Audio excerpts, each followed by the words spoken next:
যদি আপনি চরিত্রকে পবিত্র করতে পারেন, আপনার চরিত্র যদি ভালো করতে পারেন, আর আপনার শরীরটাকে যদি সবসময় পবিত্র রাখতে পারেন, তাহলে রব্বুল আলামিন আপনাকে পছন্দ করবেন।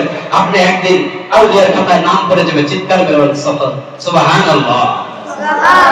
আমার ভাইরা বন্ধুরা, সবচাইতে বড় আমাদের হচ্ছে চরিত্রটাকে সুন্দর করা, চরিত্রটাকে ভালো করা এবং পবিত্র থাকা হচ্ছে সবচেয়ে বড় ইবাদত। চিৎকার মেরে বলেন সুবহানাল্লাহ। এখন শরীরটা পবিত্র রাখবেন, হ্যাঁ, আর চরিত্রটা ভালো রাখতে হবে। হাসরের ময়দানে রব্বুল আলামিন কি বলবে জানেন? যাদের চরিত্র ঠিক আছে, যাদের নামাজ ঠিক আছে, যাদের আখলাক ঠিক আছে, যাদের শরীর পবিত্র আছে, কাল হাসরের ময়দানে আমার আল্লাহ বলবেন, হে বান্দা, একটা সিজদা দেখাও, একটা সিজদা যেটা তুমি আমাকে খুশি করার জন্য দিয়েছো। যদি একটা সিজদা দেখাইতে পারো হাসরের ময়দানে, আমি রব্বুল আলামিন তোমাকে বিনা হিসাবে মাফ করে ওই জান্নাতুল ফেরদাউসে পাঠিয়ে দেব। চিৎকার করে বলেন সুবহানাল্লাহ। শুধু একটা সিজদা। অতএব সেটারে যখন আমরা দেব, তখন নিয়ত থাকবে কি?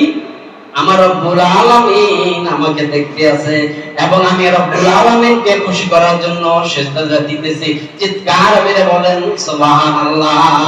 সুবহানাল্লাহ। ওই ফ্যামিলি কি বলবে? পাড়া প্রতিবেশী কি বলবে?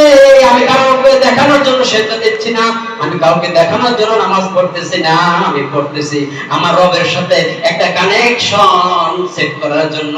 চিৎকার মেরে বলেন সুবহানাল্লাহ। এই জন্য ফার্সি কবি বলেন, রহে গিয়া বেলালি বেলালি না রহি, রহে গিয়া বেলালি বেলালি না রহি। এখন তো আজান হয় কিন্তু বেলাল আজান হয় না। বেলাল কলবকে ঠিক করে, শরীরকে পবিত্র করে ওই রব্বুল আলামিনের সাথে স্থাপন করেছে সম্পর্ক। এইজন্য নবীজি মেরাজে গিয়েও বেলালের পায়ের শব্দের আওয়াজ পেয়েছে। চিৎকার মেরে বলেন সুবহানাল্লাহ।